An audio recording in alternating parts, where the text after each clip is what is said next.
ሰላም ጤና ይስጥልኝ አድማጭ ተመልካቾቻችን፣ ይህ ቁም ነገራም የተሰኘው የዩቲዩብ ዝግጅታችን ነው። ለዛሬ አሳፋይሉ መሰገጥ ቁጥር 1 እና ቁጥር 2 በሚል ርዕስ ስር ያሰፈረውን እንደሚከተለው እናቀርብላችኋለን። ምዕራባዊው የሚከተለው የስኬት ቁልፍ። ከዚህ በፊት ወይም ምናልባት የዛሬ 3 ዓመት ገደማ ያስተዋወቅኳችሁ መጽሐፍ ነው ይሄ። እንዲያውም ወደ አማርኛም ሳይተረጎም አልቀረም መሰለኝ። ምንድን ብሎ ነው የሚጀምረው? ባጭሩ ሰግጥ። ያው መሰገጥን የሚገልጽበት ቃል የሚገርም ነው። ልክ ፖስታ ላይ እንደተለጠፈ ቴምብር ብሎ ነው የሚገልጸው። የፈለገ ነገር ይምጣ፣ ልክ ፖስታ ላይ የተለጠፈ ቴምብር በፖስታው ላይ ተጣብቆ የተላከበት አድራሻ ሳይደርስ እንደማይለያይ ከፖስታው አንተም ያሰብክበት እስክትደርስ በዛው በያዝከው አንድ ነገር ወይም ዘዋንቲንግ ሙጭጭ በል ነው የሚለው። የመጽሐፉም ርዕስ የተደረገው ይህ የስኬት ሕግ አንዱ ነገር ላይ ጥብቅ በል ሰግጥ የሚለው መርህ ነው።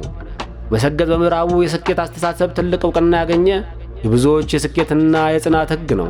ምስራቆቹስ ስለ መሰገጥ ምን ይላሉ? ምስራቃዊው ስልጣኔ የሚከተለው ቁልፍ የስኬት መርህ ይህን ዘመናዊዋን ቻይና እና ቻይናውያንን ለስኬት ያበቃና ከጥንት ቻይናውያን ጥበብ የተቀዳ የሥነ ልቦናና የተግባር የመሰገጥና የመገገም ወይም ሆነ ብለህ የመደደም መርህ የሚተነተን መጽሐፍ ከዚህ በፊት አስተዋውቂያችሁ ነበር። ነገር ግን ወደፊት በዝርዝር ልመለስበት ቃል ገብቼ ያልተመለስኩበትም ምክንያት ነበረኝ።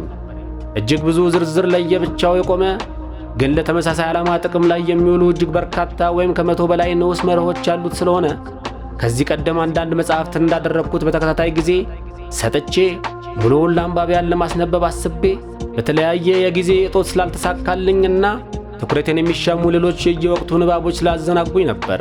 ይህንን በቅጽል ስሙ የቻይናው ማኪያቬሊ እየተባለ የሚጠራ ጠቢብ ይህን የቻይናዎች የመሰገጥ ጥበብ ያጠናከረው ልክ እንደ ማኪያቬሊ ዘ ፕሪንስ በሚመሳሰል አኳኋን ከሺዎች ዓመታት የምስራቆቹ በተግባርና በዘመን የተፈተኑ የነጠሩ የሥነ ምግባርና የሥነ ልቦና የአስተሳሰብ የተግባር መርሆዎች አንጥሮ አውጥቶ በማቀናጀት በአንድ ጥራዝ በመሰነድ ነበር። ይሄ ቻይናዎቹ ሺዎች ዓመታትን ያስቆጠረ መሰገጥ ጥበብ በጣም የሚደንቀው ከመሰገጥም አልፎ ለምታምንበት ነገር ሆነ ብለህ ደድብ፣ አትስማ፣ ሆነ ብለህ ቂልሁን፣ ጅልሁን፣ የፈለገውን አህያ ይበሉ፣ እንዲያውም በዓላማህ ላይ በገገምክ ቁጥር ብዙዎች ከዓላማህ እየተጠቀሙ ይመጣሉ የሚል ጭምር መሆኑን ስናይ ነው። ቲክ ፌስ ብላክ ሀርት ይኑርህ ማለትም የመጽሐፉ ርዕስ ባጭሩ ልብህን አደንድነው፣ ፊትህን አበድነው፣ ለይሉኝታ እንዳትበገር፣ ለሰው ምን ይለኝ እጅህን እንዳትሰጥ፣ ስግጥ ብለህ ፈምስ እንደማለትም ነው ብለን ብንወስደው ብዙ ከጭብጡ የምንርቅ አይመስለኝም።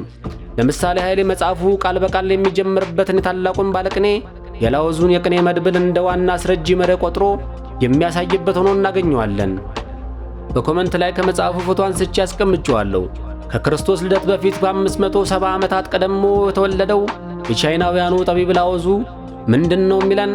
ቃል በቃል ዕውቀትን ተዋት፣ ጥበብን አውግዛት፣ ሰዎች 1000 እጥፍ ይጠቀማሉ ከዚህ። ደግነትን ተዋት፣ ይሉኝተኝነትን ራቃት፣ ሰዎች ፍቅርን ያቅፉታል፣ አማኝነትን እንደ ዘር ውርስ ይቀበሉታል። ጮልነትን ተዋት፣ ስግብግብነትን አነውራት፣ ሌቦችና ዘራፊዎች ከሀገር ይጠፋሉ። ላውዙ ታኦ ቼ ቺንግ።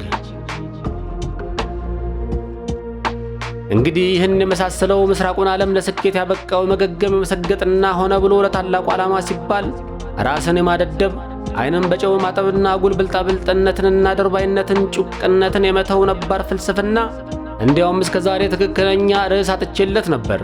ባጭሩ ምን ቢባል ይገልጸዋል? ሰግጥ፣ ደድብ፣ ጅል ተባል፣ ሰው ይሳለቅብህ፣ ይጥላህ፣ ስግጥ ፍምስ በል ነው ነገሩ ባጭሩ። ለማያውቁት ሞኝነት ነው፣ ለእኛ ግን ሕይወት ነው እንዲል ሐዋርያው ጳውሎስ እንደ ሕፃናት በጅልነት መንገድ ካልሆነ በቀር መንግሥተ ሰማያትን አታዩአትም እንዳለው ኢየሱስ። ይኸው ነው ባጭሩ ሰግጥ። ሌሎችንም በርካታ ሰፊ ቅቡልነት ያገኙ የምዕራቡም የምስራቁም ድርሳናትን መዞ ማቅረብ ይቻላል። በአስተምህሮዎቹ ላይ መከራከር፣ መሟገት፣ አለመስማማት፣ የተለዩ ወይም የተሻሉ መንገዶችን ማቅረብ ወይ የተለዩ አቋሞችን ማራመድ ይቻላል። የግድም ነው። ሰውነንና ሳንፈትን የራሳችንን ሚዛን ሳናክል ዝም ብለን ሌሎች የሰጡንን የመቀበል ግዴታ የለብንም። ግን እኔን የሚያሳስበኝ ሰው እነዚህን በሺዎች ዘመናት ጉዞ በሰው ልጅ በተግባር እየተፈተኑ ጭምር በተለያዩ ዓለማት ቅቡልነትን ያገኙ የመሰገጥ የስኬት መርሆችን ዛሬ ላይ አንድ ወጣት ከመካከላችን ተነስቶ ስለተናገረው ልክ አዲስ ተአምር እንደተፈጠረና ሰማይ እንደተናደ ምድር እንደተደረመሰ አድርጎ መቀወጥ እና በሰው ላይ ለምን ተነፈስክ ብሎ መዝመት ፍጹም የተሳሳተና ከአመክንዮና ከግንዛቤም የራቀ ችኩል ድምዳሜ መሆኑን ለመግለጽ ያህል ብቻ ነው እነዚህን ድርሳናት ላብነት ማንሳቴ። ለጊዜው ይሄው የሚበቃ ይመስለኛል። ፍላጎቶችን አይተን ሌሎችንም መጨመር ይቻላል።